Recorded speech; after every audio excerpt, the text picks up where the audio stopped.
Welcome into the DNVR Avalanche podcast presented by DraftKings Sportsbook. Use code DNVR to sign up as AJ loses his mind before the show's even begun. Sorry, go ahead. No.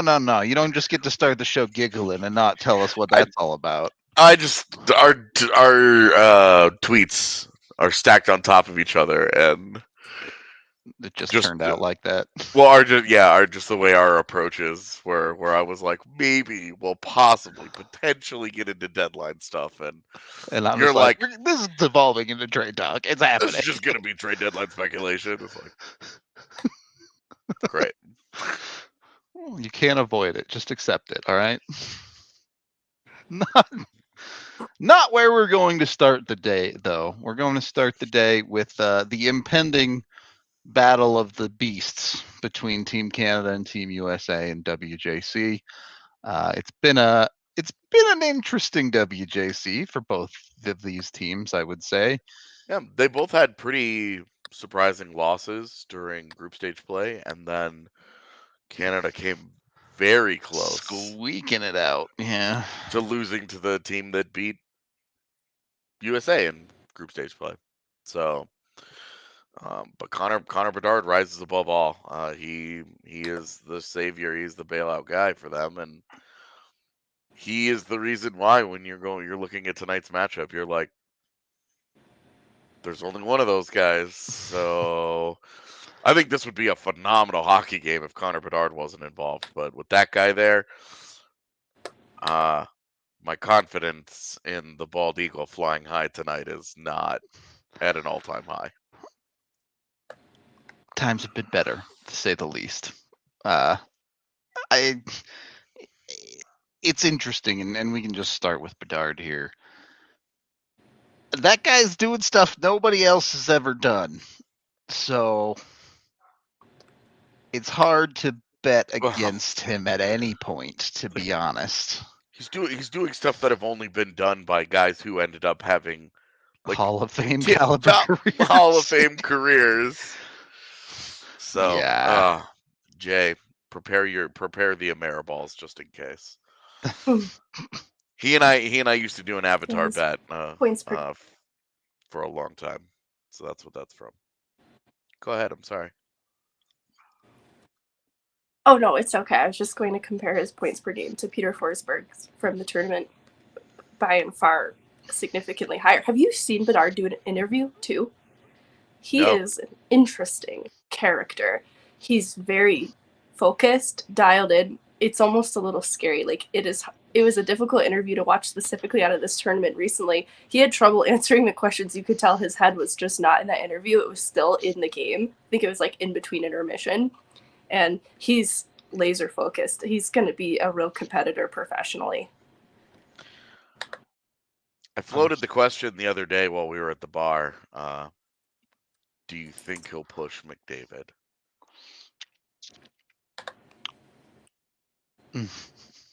I think so, but I don't. It's also really, really hard to be like. It's an insane thing to put on that kid's head. Yeah, he's gonna 130-point player.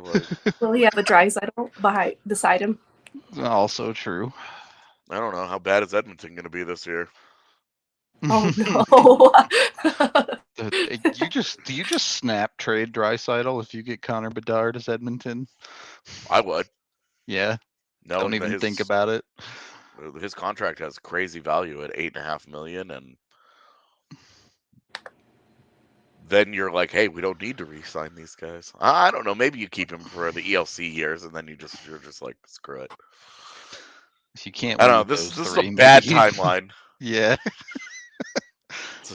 I mean, look, most timelines have Bedard coming out west right now, so it's not exactly there's not a good one out there. Him going out there with Mason McTavish is one thing, or him going to Chicago where he has nobody at the moment is one thing, but it's an entirely different beast for him to go to Edmonton where Draisaitl and McDavid already loom. At what point is it just too many cooks in Edmonton?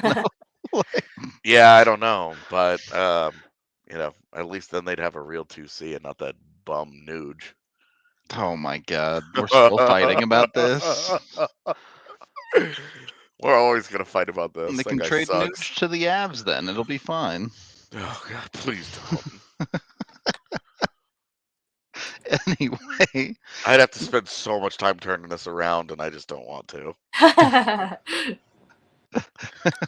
too much work for you. That's the Yeah. real problem here. Yep. Got it. It's not his contract or his caliber of player or how he fits. It's about me. Well, look, as fun as the Bedard conversation is, barring something absurd, he's not going to the Avs. So the guy to talk about from Colorado in this game is, of course, Sean Behrens. We've beat around the bush a little bit. We probably will have some more stuff about him after the tournament is over for Team USA. What, if anything, has this tournament changed for Behrens so far? Is he obviously he has kind of the red carpet rolled out in this organization because he's the only real defensive prospect in it right now. But is this a free roll for him to get an ELC at the end of this season? Chris Romaine disrespect is real. Yep. Okay, let's be realistic. Dude, Meghan and I switch bodies? What just happened? Even Meghan is dunking on your takes right now. For what it's worth, you know what? I already feel bad the way that was teed up because I just don't know what Chris Romaine will become, but I feel really bad that I teed it AJ up went that for the way. block inside the safety circle, and you just slammed it down on his head. That's what just happened. I thought I had a homie. Nope, I'm on an island. All right. I don't hate Chris Romaine. All right. Sell me on Chris Romaine then, if you're such a believer. Look, when we have the DNVR Avalanche road trip to go watch Chris Romaine play, I'll just go by myself. Fuck y'all. No, I love Omaha. No, you're uninvited now, meanie. I wrote nice things about him out of rookie or dev camp from the summer. I actually thought he didn't look so out of place among bigger, better, stronger young men. Yeah, I actually do like Chris Romaine, and all jokes aside, we'll see. But no, it's not. This is not about him. It's about Sean. Yeah, it's about the guy that could play an NHL game this year. Ooh, I don't know if I'd go that far. This year? Yeah. I mean, I think it would take a couple of things going his way, but I do think that it's not out of the realm of possibility that he finishes up his season, and however far DU goes, will have some sort of impact on this as well. Because if they're playing into a national championship game again, then because the regular season is ending earlier, I think the chances of that are probably gone. But if they do get eliminated a little earlier, and some of it will depend on like where the Avs are position wise. Like if they're comfortable like they were last year, they could afford to do something like that if they wanted. If they're chasing points and they're in a dogfight, which I think we should probably prepare ourselves for, just given how this is going right now. I didn't know that the conversation was going to go this way, but since we're here, I would have said that before you've gotten 15 serviceable games out of Andreas Englund. Okay. I mean, I think we should circle back around to England. We can get there later. That's fine.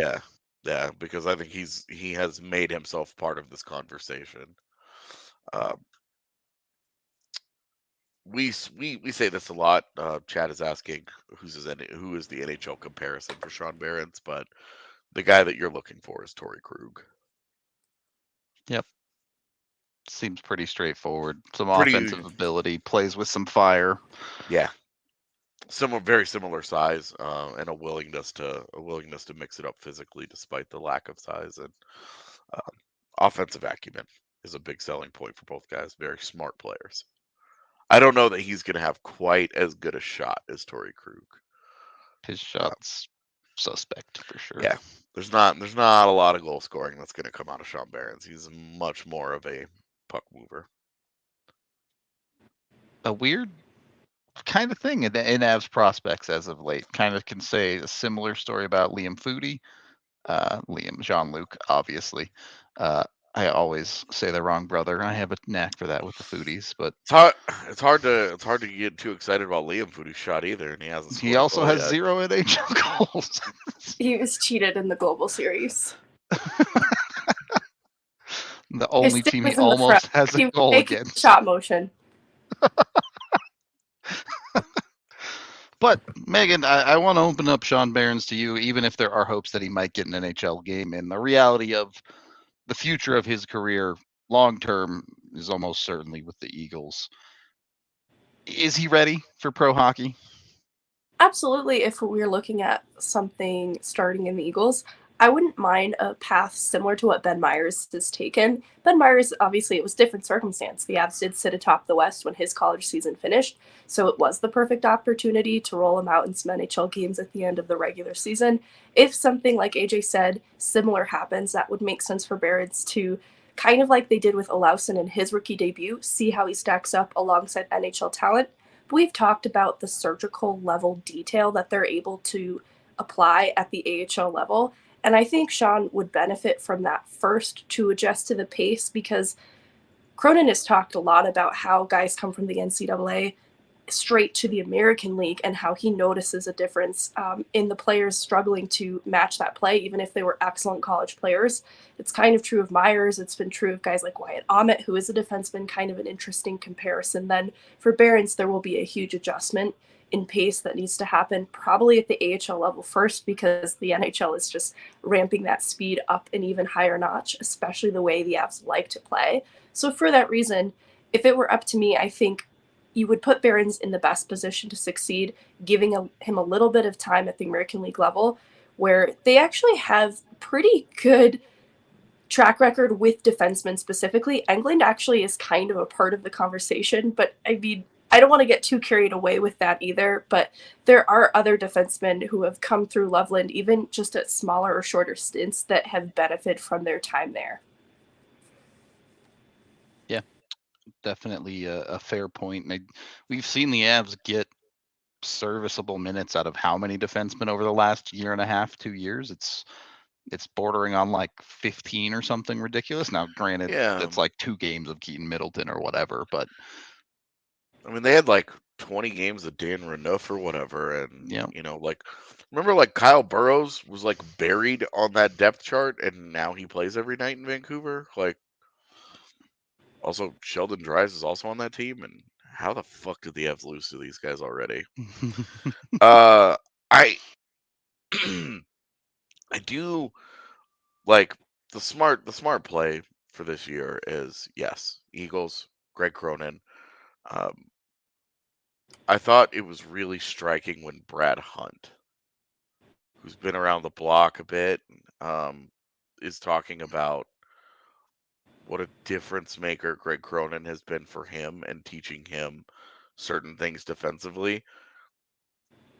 And then Brad Hunt proceeds to immediately play totally passable defense at the NHL level in his Avalanche stint, where you're like, okay, he might have his limitations and he's not playing nearly as well offensively as you would have hoped, but he also has not been a train wreck on defense, which was the fear, is that Brad Hunt was just going to run back the Jacob McDonald experience, and Hunt has been really solid. And again, it feels like we're in a how quickly can we turn a show into a Greg Cronin pod, like a social experiment, but it is a legitimate boon for this organization right now to have a guy in Cronin that is connecting with the players the way that he is.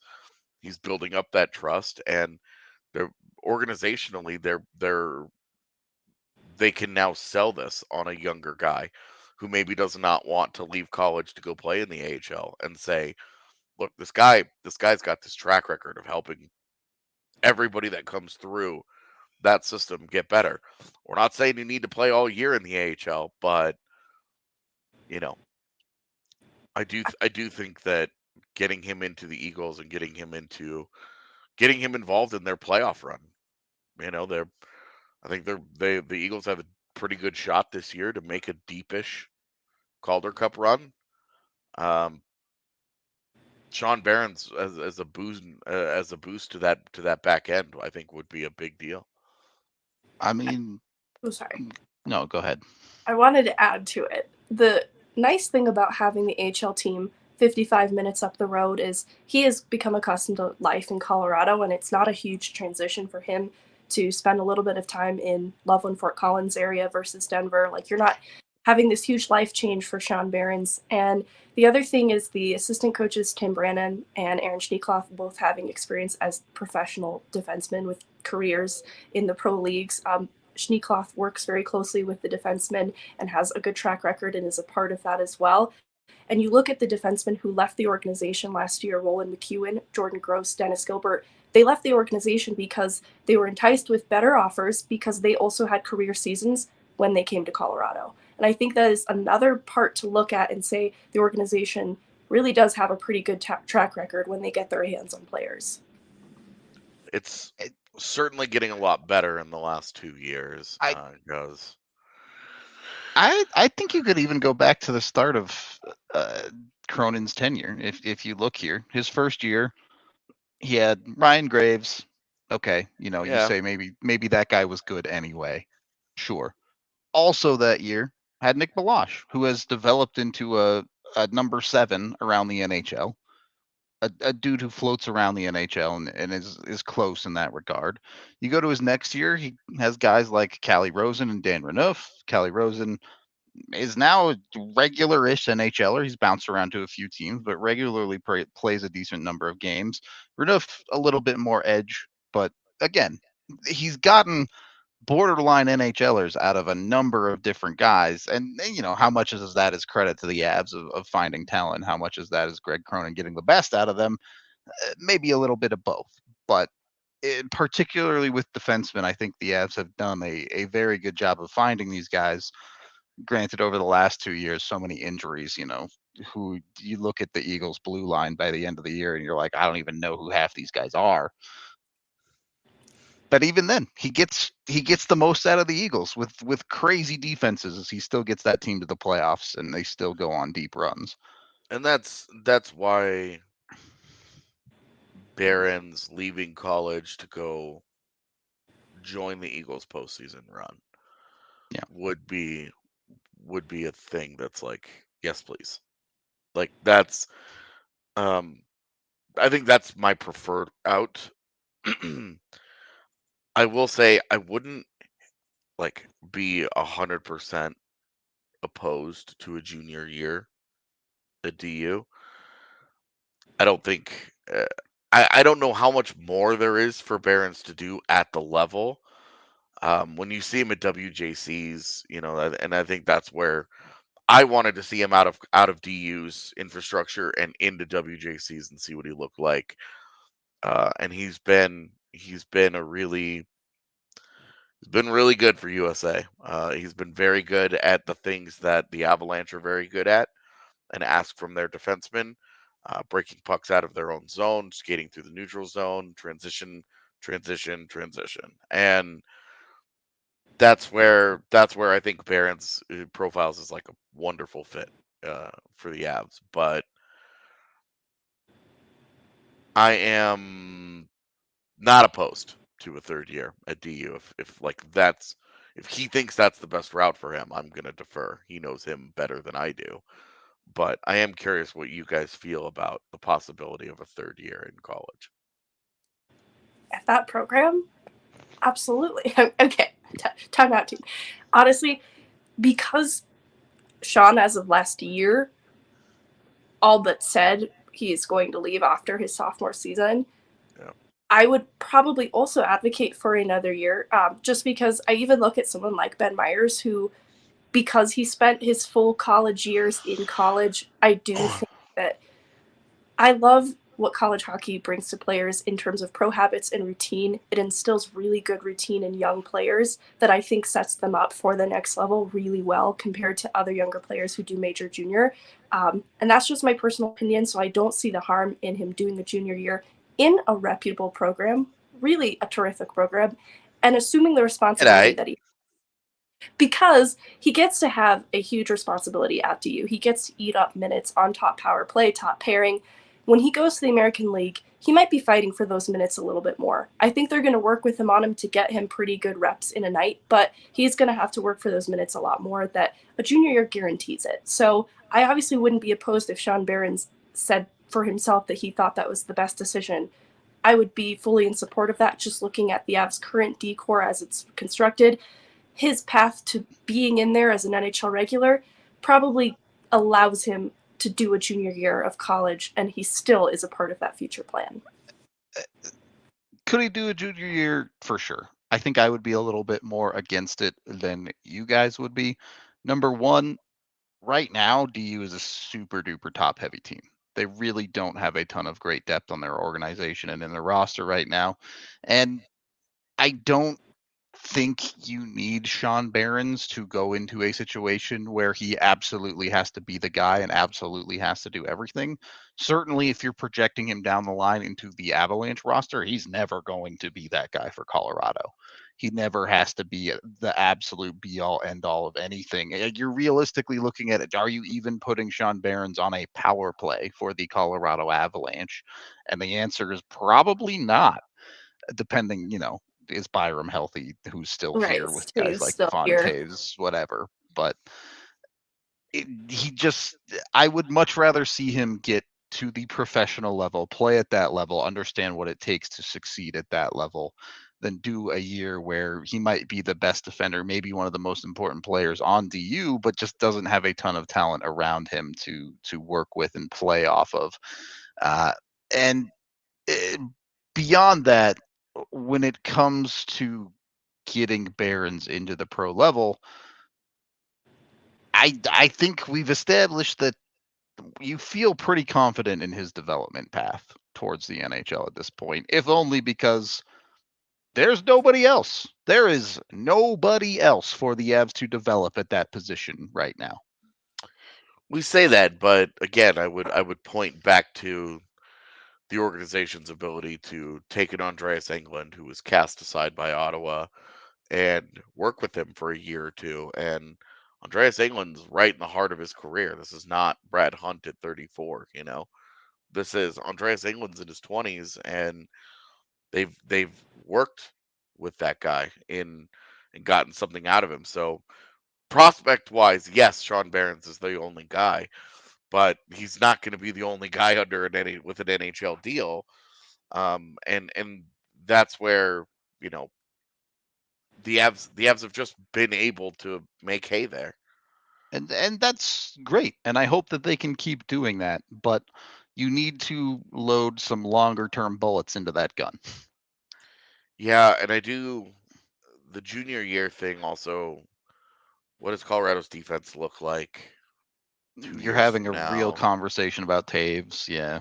Yeah, and you are talking about, if he leaves now, he's in training camp next year, setting himself up for either making the team or having a good camp where the team is encouraged and is looking for an excuse to bring him back when injuries inevitably pop up.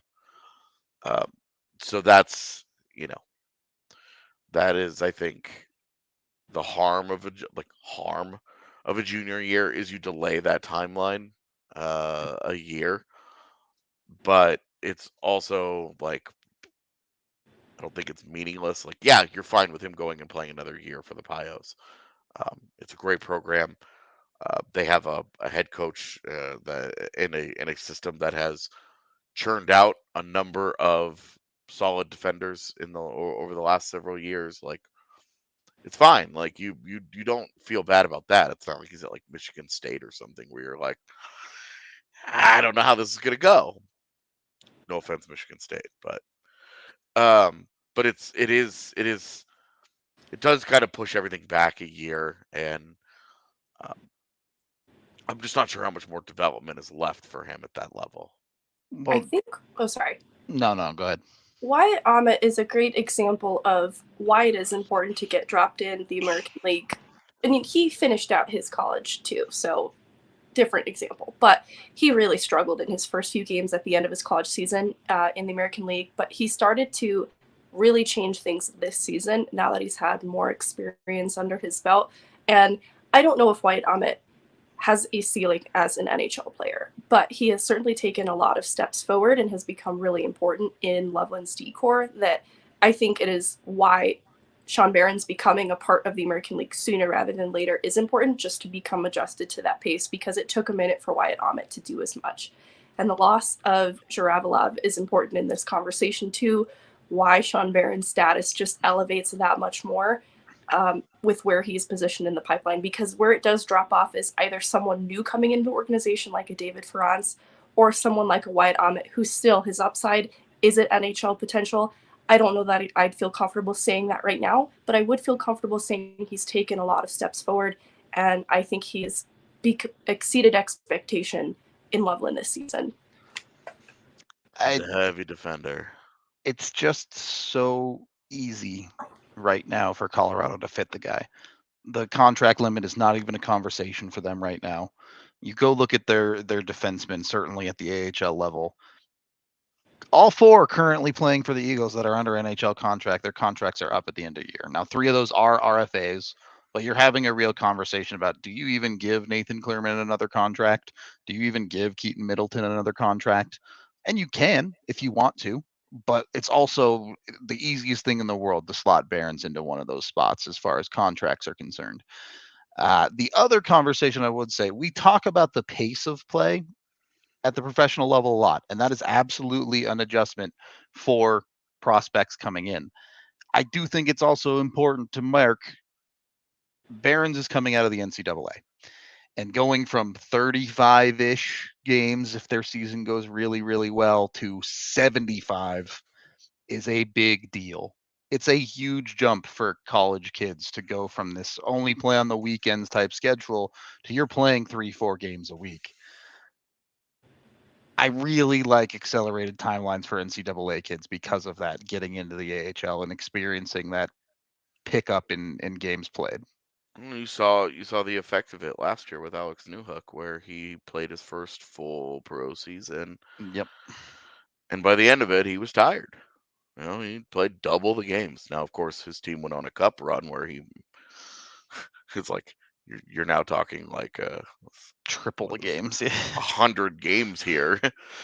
But it was a noticeable factor for him. So I do think it is. Hey, you get him into pro hockey, you get him extended a little more this year, and then next year is his kind of first full pro season with the big schedule and and NHL expectations or whatever next year. But if you don't need him at the NHL level, you're not like breaking down the door, but he can be an option for you, and he's in the AHL. I think it all just makes the timeline just works really nicely for everybody involved, and I think that's the smart scenario where we head. I think the role. Oh, sorry. No, say what you got to say. I'm about to do reads. So the role he plays on this World Juniors team emulates something more close to what you could probably expect him to emulate in a real professional league right now, being a little bit more of the depth player. And I think giving him the alternate captain letter in the competition too has been a nice demonstration to the organization of different sides of Behrens that you maybe don't see at DU, because he is the top power play guy there. He's playing a slightly different role in the World Junior Tournament and still finding ways to be indispensable. And I think that is kind of translating to what he's more likely to be when he does make it to the professional leagues. And you mentioned the rigor of the schedule, but also the size of the competition at the American League level is important for Sean Behrens to also get adjusted to, because he will be playing among men, which is slightly different from what he's seeing in the NCAA right now. And because he is a smaller profile guy, I think part of what has held him back in his skating has been how well he absorbs contact, is because of how firmly rooted he is in the ice, a low center of gravity. But for that reason too, I think that he's been working on the mobility in his skating, that there's going to be a transition that happens when he is playing against larger competition at the American League level that you probably want to get him adjusted to sooner rather than later as well, just because he is kind of a compact defenseman. All right. Well, if you want competition playing against some larger competition, get some liquid courage in you with Breck Brew, the official beer of DNVR. 8 different kinds on the tap down at the DNVR bar, dozens of flavors. I don't think I can officially announce the name of their newest beer, but I can definitely tease that there is a new beer coming from I believe it's Breckenridge in Brewery. stores. It's out. If you look hard enough, you can find it out there. So go scour the shelves of your local liquor store for the new Breckenridge Brew beer. Go check it out today. Find it. You can use the Breck Beer Locator online at breckbrew.com. Also, what's better than beer and burritos? The B&B combo. Bed and breakfast? Nah. Beer and burritos. That's where it's at. With Illegal Pete's, just a couple of blocks down the street from the bar. There are 12 locations in total between Colorado and Arizona where you can get the most delicious burritos you can find. Their queso, it's mint. They have happy hours from 3 to 6 p.m. every day where you can get your margaritas too. So get over to Illegal Pete's, find yourself some deliciousness top to bottom. Get it, eat it, and enjoy your day. It's that easy with Illegal Pete's. Second period of the DNVR Avalanche podcast presented by DraftKings Sportsbook. AJ's giving weird looks to the camera over there. No? Rude. Okay. I got Megan bailing on me on what I thought was a safe space, and I got you saying that I have a weird face. It's a tough day for you. This is not my pod. It's a tough day for you. Part of wrapping up the Barons conversation, if you are making the argument for the junior year, I could 100% see an argument where you're saying you would like to see that guy put on some more muscle mass. You're always going to want that with a small star like that. Like, you always want him to be as compact, like Megan said. You want him to be as built as he can be for the physical rigors of the pro game, and how he holds up to that is going to be one of the things that decides, is this a guy that tops out the AHL, or does he break through and become an NHL regular? Because his size is the only thing that kept him from being a mid first round pick. If he had Justin Barron's size, he would have been a top 15 pick. And so that's the only concern is, size wise, is he going to be able to handle this? Fair enough. The question then, and I know we've floated out the idea of Sean Behrens as a potential untouchable piece for Colorado. But I want realistic answers here. What is maybe, and the realistic answer could be no. Honestly, it could be that there is no thing that realistically you'd be willing to give up Behrens for, because yeah, sure, the insane player that you would trade your house for, of course you'd give up Behrens for. But is there a realistic target where you think this guy is actually targetable and is good enough to give up Sean Behrens this season?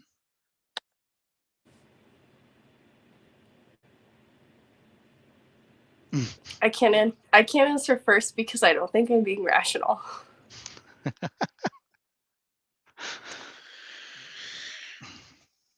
I would say that the guy that I think, where you talk about it's going to cost, but the fit is there, and the possibility of him re-signing would be there.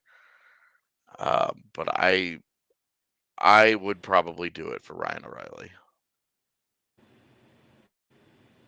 And that, there's a little piece of me right now that feels betrayed by me. So since I am under siege today, I might as well just finish me off here. I'm done. Taking yourself down at this point. Yeah. But that's because it's not going to be Bo Horvat, because there's just the reality here. They cannot afford Bo Horvat in the offseason. Yeah. The gymnastics that they would have to do to try and afford him would be very painful. And very much just not worth it. The cost in the trade itself, and then trying to bring him back, it just would be a no for Bo Horvat. You're paying all of that for Bo Horvat to be part of this run and this run only, and that is a tough one for me. Giving up Sean Behrens for 15 regular season games of Horvat and then whatever the postseason becomes. For me, it just feels I'm super not down with that for right now. O'Reilly's a different case because he is a little bit older, but he's also a guy whose game has never been predicated on skating ability. So as he gets deeper into his 30s, re-signing him brings less risk than other 30-year-old guys for me because his physical ability has never been what has made him such an effective player. It's been so many hockey smarts, and you go and you look at his on-ice impacts this year, and O'Reilly's points are down, but his play really hasn't taken quite like the massive dip that you would think, with the point production not being as good. And then, of course, coming back home to Colorado, like it'd be like hey, we kind of messed this up the first time around. Let's rebuild the bridge and go win a championship together. And so that's really the only guy that I can think of off the top of my head where I would say I feel good about that as a fit. Like it's expensive, but it's a guy that would really fit for you, and it's a guy that you could have a conversation. I mean, I think it's certainly a lot more of a conversation today than it was a week ago before the injuries hit St. Louis. Well, and we'll see. Like the really like the number one thing in here is the Blues have to decide that they're out. Of course. So, I'm not worried about O'Reilly in the front office because the majority of the front office has been overhauled since O'Reilly was here. The decision makers are largely different. It's just such a different organization than it was than from when O'Reilly left. I would say the locker room's a lot more stable too. Yeah, and I mean, it's really like McKinnon, Landeskog, and right now Erik Johnson. Yep. Like I don't think there are any other holdovers from the locker room. So you're just talking about such a different situation that if there's sour grapes, they would have to be on his side from it because so many of the people that run the Avs had nothing to do with that. All right, Megan, do you have a take that the chat will like more than Ryan O'Reilly? Yeah, that was not popular. I'm still mulling over the Ryan O'Reilly. I feel like he would hold a bit of a grudge, but I also feel like he's different now from what he was when he was in the organization as a person, that kind of similar to a Matthew Shane. I don't know that those issues for him are the same as they once were, but I'm still thinking about, honestly, Ryan O'Reilly, pick a different player. In order to make something like that even feasible, obviously it's going to take more than just Sean Behrens, right? It's going to be some kind of package. Yeah, and I'm just trying to imagine what the package is, because before Sean Behrens enters the equation, have some of the young prospects, the forward prospects, done enough in all the NHL debuts we've seen this year to stand alone a little bit more without bringing Behrens into the equation? I don't know, to be honest. I don't know if Aranta and Alausen or a Foodie, a combination of those, have become enticing enough to other organizations by themselves that you don't need to put a Behrens in the equation. And that is sort of where my brain is going, because I really feel like if the Avs do have to give up assets, they should really protect the defenseman and should look at the forward prospects where they have a little bit more of a surplus. So, I mean, here's where it's at for me at a trade of the caliber of a Ryan O'Reilly. Even if you're giving up Sean Behrens, the first should be off the table. You can't give up both. Yep. I agree. So if you're in a world where you're getting a stable 2C option that is going to be able to fill that role for you and is either signed already or an RFA, you might be able to talk about both. Like that's a situation where you're talking about both. And it's another reason why Bo Horvat is a no-go for me, because it would need to be the first. It would need to be Behrens. He's too expensive for a dude that's going to walk. Yep. Yeah, exactly. And he's going to make $9 million in the offseason. He's on pace for like 60 goals right now. Like, the guy's having just an exceptional walk here. It would be like, if I'm talking about Behrens, like, there would have to be something else, but I'm not giving St. Louis Behrens in a first for a 30. I think O'Reilly's 32, 31. Something like that, yeah. I'm not giving both. Turns 32 next month. So I'm not, and this Boone Jenner thing remains weird. He's cost efficient, but he's not a 2C. yeah, He's like a really low end 2C. He's signed for a couple of years. He gets hurt all the time. Like, he's JT Compher. This one basically. oh, he's certainly better than JT Compher, and he's got the heart, the soul, the grit. Like, he's got a lot of that stuff in him. But yeah, I mean, I guess he's been on the come up the last couple of years. Fair enough. And like Boone Jenner's like a good player, but I'm telling you, the Avs are not going to go out and get a guy that's signed for 3 more years. And I guess I have a hard time believing that Columbus is about to trade their captain when they're trying to instill, like, this is Blue Jacket hockey. Like, this is a guy that's been there for a long time, and he's gonna kind of usher in the new era. There's no reason for Columbus to be trying to sell Boone Jenner. Agreed. Kevin Hayes costs $7 million, so he also I guess can't skate. I'm pretty out on Kevin Hayes as an option. Just, again, it's $7 million, and it's for a long time. Yeah, there would be 3 more years after this one of Kevin Hayes. Yeah, and then the guys that you're saying Sean Behrens is too good of a prospect for, Jonathan Taves, Sean Monahan, no. You're not having Sean Behrens in those conversations. You're not even having a Sean Behrens and an Adam Henry conversation. That's kind of the point of those guys, right? Yeah. Is that you're not giving up a major asset for a guy that could fill that hole for you. Yeah. Yep. So, look, retaining salary is one thing, but Philadelphia retaining salary on Kevin Hayes for 3 additional years seems unlikely. Yeah. Teams don't just, like. I guess the only real example that I could come up with of a team retaining long term on a contract like that is Toronto with Kessel. And that by the end of that contract, it got watered down into. Yeah. There was a bunch of wackiness going on. Yeah, Newhook's not expendable. I don't care how you feel about him. He's cheap, and he's going to give you at least 30 points in a season. You need those guys.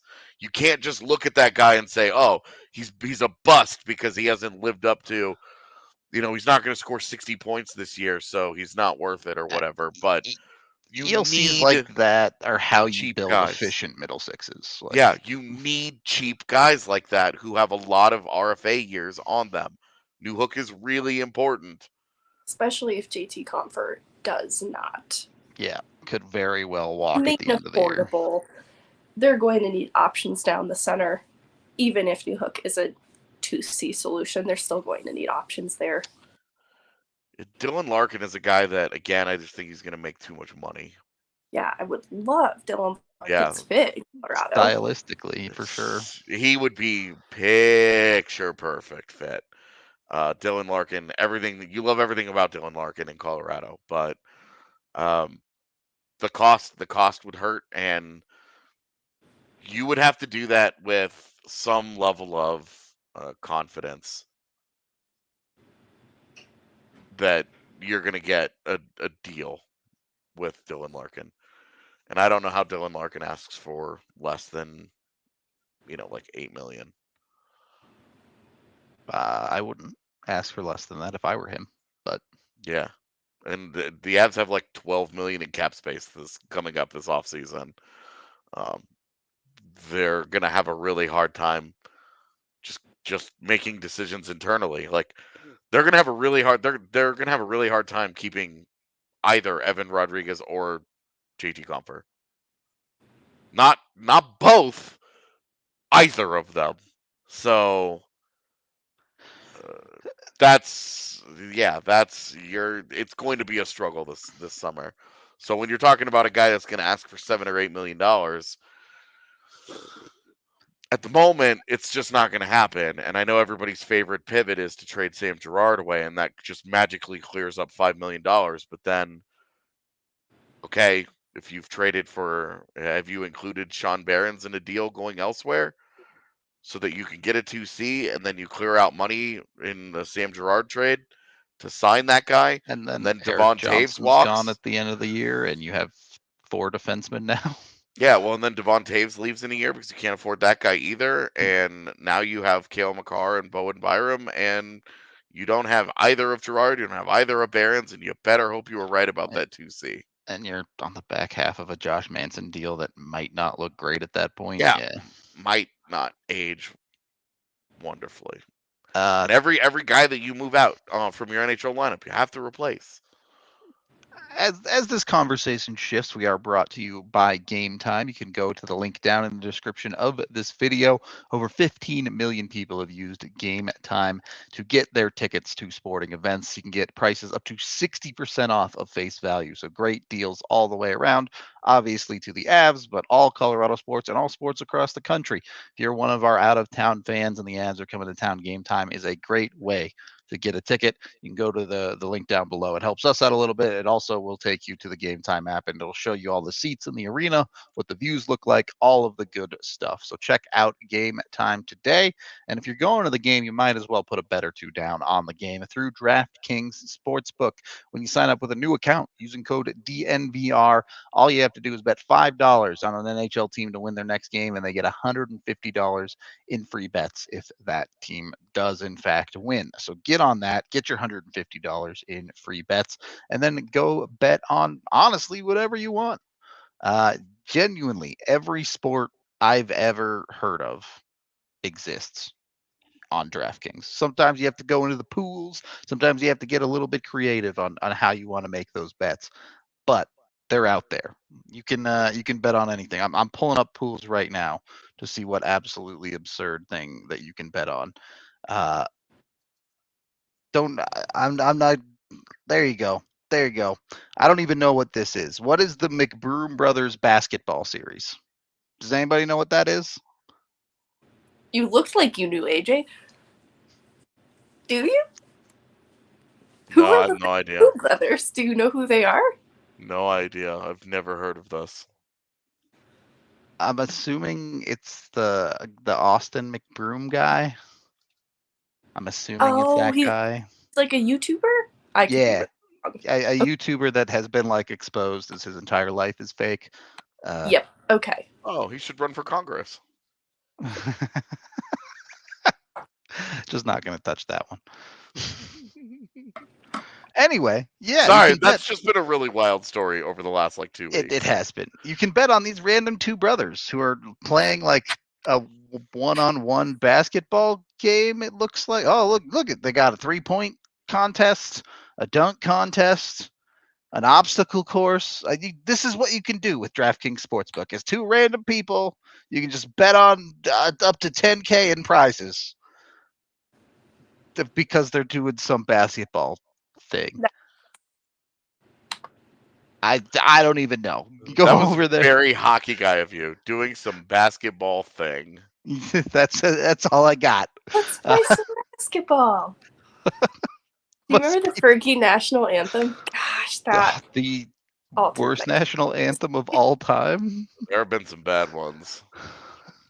I didn't mean. I hope this isn't controversial, but I loved Jake Schroeder, but I love the anthem singer at Ball Arena, the woman. Amanda Hawkins? She's good. I think she's really great too. That was all. I'm really passionate about how good she is at it. I'm really passionate about how you guys are at ruining my DraftKings read and not letting me finish it. So I must be 21 or older. Colorado only. on you guys are ruining my DraftKings read. Yeah. Other terms, restrictions, and conditions apply. See the show notes down below for details. Of course, if you have a gambling problem, call 1-800-522-4700. Third period of the DNVR Avalanche podcast presented by DraftKings Sportsbook. I want to get into this conversation, and we don't have to get that deep into it because we're still 2 months from the deadline. But is there a world where the Avs look at a winger at this trade deadline? Yeah, I think so. I mean, we've already heard all the conversations around Patrick Kane, and how the I didn't mean it. I don't mean it.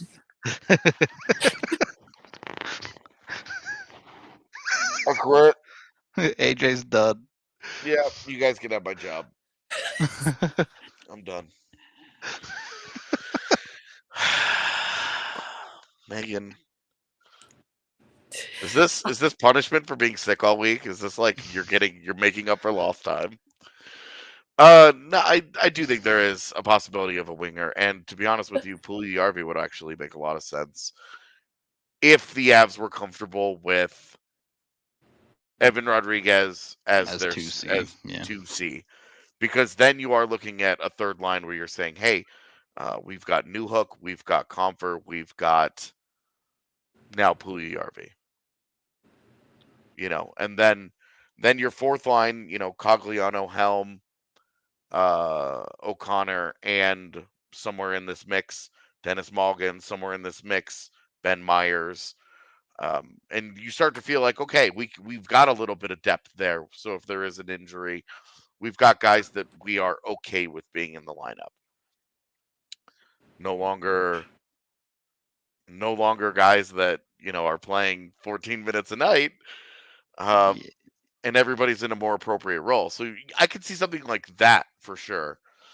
You're talking more about, in a pool party situation, you're talking more about middle six flexibility than anything, right?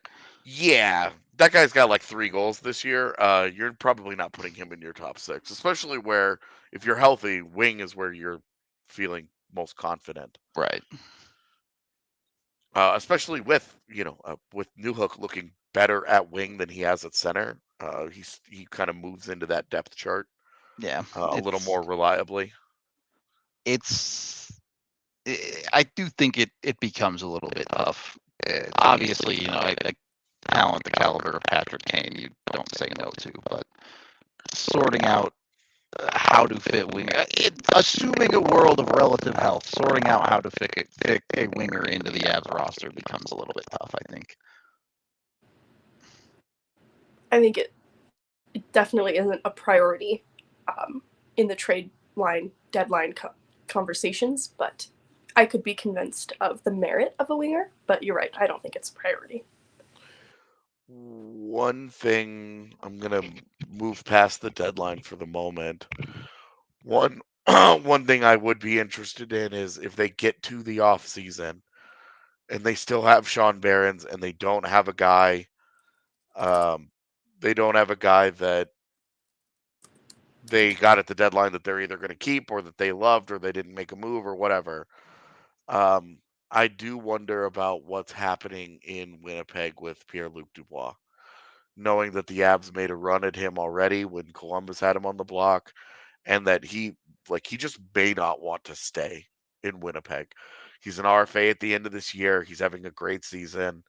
Things are going great for the Jets right now, so it might not be as cut and dry as like, well, just, everybody's unhappy here, so we're not gonna, we're gonna trade everybody and get rid of everyone. Now things are vibing and things are moving in a much more positive direction. But that is a 2C situation that I am keeping an eye on, where if that guy were to become available, I think affording him becomes really, really difficult, as has been the conversation with a lot of these. But that's a guy that you move Sean Behrens for without second thought. That's Sean Behrens and a first-round pick for Pierre-Luc Dubois is no problem for me. But always been a PLD lover. Well, and being the 2C here, like, the report is that he has his heart set on Montreal. There was a lot of that talk over the summer, but he's kind of an odd duck. I don't know how true any of that is. He's kind of a I take things day by day kind of guy. So, For sure. but with him having an RFA year, that's one where you'd be able to get him under contract for next season, doing whatever, and then the cap is definitely going to jump in 2 seasons. Somebody in chat had mentioned, isn't the cap supposed to take some kind of jump? And for me, it's we've heard it's still likely only going to be $1 million. If things go very, very, very, very well, perfect scenario, it could jump more than that, but still expecting it to be $1 million. And then over the next couple of years, it will take bigger jumps, and that's where PLD being an RFA, I think, would be great, because you could get him for a qualifying offer for 1 year, and then you could give him the big extension when the cap goes up next year, and that's kind of how you would make that work. But yeah, that's a situation that it's like, I'm keeping an eye on it. We'll see. It's again, the reason we don't do these shows very often this far out is because who the hell knows what the NHL looks like at the trade deadline from now. Yeah, totally. Because the Blues injuries, Tarasenko. Somebody just asked in chat, what about Tarasenko if he's an option? I don't really know where he fits for Colorado. What do you ask him to do? Because that would be like, you want Evan Rodriguez on your third line. You want a third line of Newhook, Comfer, Rodriguez, but now you're playing like Landy as your 2C, or Rantanen as your 2C to make Tarasenko work. And I'm not saying that's a bad option. I'm just saying that's how it would have to work. Otherwise, are you gonna put Tarasenko next to JT Compher on your third line? You could almost use him as like a Berkey replacement, maybe. At least the shooting side of it. Yeah. And it would feel kind of wasteful to have him on your second power play unit. For sure. And I not in a definitely shooter's position. Like, are you from gonna put him in front of the net where Lehkonen is? Like, it's from kind of just a I think odd fit. it'd be more interesting than you're making it out to be, but I agree. Well, like, The fit would be weird when you could go out and get a 2C instead. well, and like from a talent perspective, you're not looking at Vlad Tarasenko and going, we don't need that guy. It's more just like, again, the deadline isn't about I'm loading up on as many good players as I can. It's loading up on right players. Look at our last year's deadline from the Avs was a masterclass in this, and should be the blueprint that anybody wants to follow moving forward. Go and find guys that fit you. And in the case of a Josh Manson, you think can bring an element that you don't have, but still fit within how you play the game. Because that was always the question with Manson. Stylistically, yeah, he brings that hard-nosed game, but can he play the way the Avs want? And it turned out to be one of the biggest boons for the Avs, was that Josh Manson ended up being a great fit and could play that way. So with Tarasenko, it's more just like, where does he go? And then, is that a Behrens conversation? Or is that more like a, hey, we'll sell you on Oscar Olausson, winger for winger. We'll get the older guy going into UFA. We'll give you guys the younger one.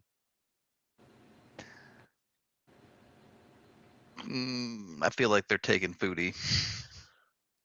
So I feel like of the forwards that other organizations would be interested in, Foodie would probably have drawn more interest. But I don't know that, like, I don't think Foodie's NHL games were so good that he's going to jump over Oscar Olausson as over the next 5 years, which one of these guys is better. I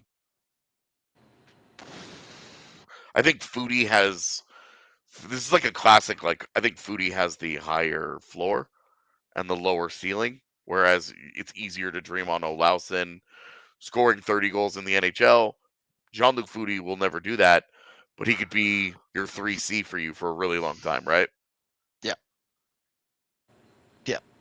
The Thoughts? much less bust potential, I would say. Are you going to dunk on me again, Megan? You cut me off, AJ. I wasn't done talking. Do your thing. Nope, it's all good. I wanted to see a foodie dunk. I'm sad now. A foodie dunk? Yeah. Can I don't- foodie dunk? There's no way foodie can dunk, right? No shot. Can don't Olausen think- dunk? No. AJ's like, nah, none of these guys can dunk. He's got height. He could probably work towards it. He does have long arms. I don't know how much he can jump, though. Not either. And we need to put up a hoop at the DNVR bar. Just to everyone who comes in has to dunk. Or at least attempt to dunk. Can they still enter if they can't dunk? No. Banned. I guess I'm banned from the DNVR Yeah. bar too. This I is think why we I- have to go through the back. Can Megan dunk? Do you have the hops, Megan? I actually have really long arms. So maybe. I think my arms, like, you know how your wingspan is supposed to be your height? I think my arms are longer than my height. Okay. But then we're definitely like 100%. If you can dunk a tiny little Nerf ball, I'm counting it. Cool. I'm not asking anyone to palm a basketball because I certainly can't do that. Anyway, I don't know where this show's gone. I'm good to get out of here unless you guys have any final thoughts. Yeah, mostly. Look, Sean Behrens is a big part of the organization. He's arguably their top prospect right now, and I think that moving him would be really difficult. It would have to be. You'd have to really, really believe in the move to pull that trigger, because there is nothing behind him. Last year, moving Barron and Hellison at the same time, you were like, well, Behrens is still there. There's no Behrens after that. There's nobody there. It's Chris Romaine. And not trying to dunk on Chris Romaine, but he's just not the caliber of prospect today that Sean Behrens is. So it would be a really tough loss for the Avs, and I think they should do what they can to not lose him. Okay. I agree. Full send. Keep Sean Behrens. Figure it out. We're going to get out of here for the day. We appreciate all y'all hanging out with us. I know some of you really like the crazy rumor trade nonsense. Keep in mind, we're 2 months from the deadline, and this is probably all nonsense. We appreciate all y'all. We are going to get out of here. Game tomorrow. We know we got you covered. Pre-game, post-game, watch along, that whole jazz. We hope to see you there. Until then, we'll talk to you on the next one.